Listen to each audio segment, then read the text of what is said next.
Hierdie vraag klink baie dieselfde as die vorige vraag, maar dit is nie, want ons kyk nou na 'n ander grafiek.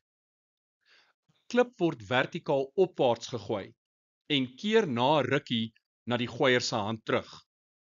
Watter een van die volgende snelheid teenoor tydgrafieke stel die beweging van die klip die beste voor?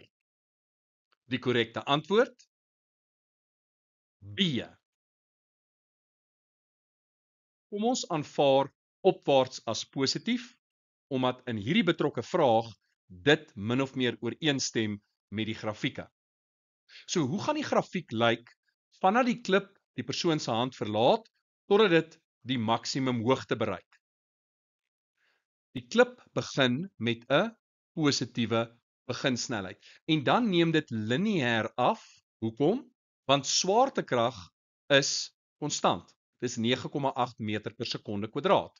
En nou word die klip vertraag onder die invloed van swaartekrag totdat dit 'n snelheid het van 0. En waar's dit? By die maksimum hoogte. Nou draai die klip om en gaan nou afwaarts beweeg, terug na die persoon se hand toe. En nou neem die snelheid toe, maar in die negatiewe rigting. So die korrekte grafiek is B.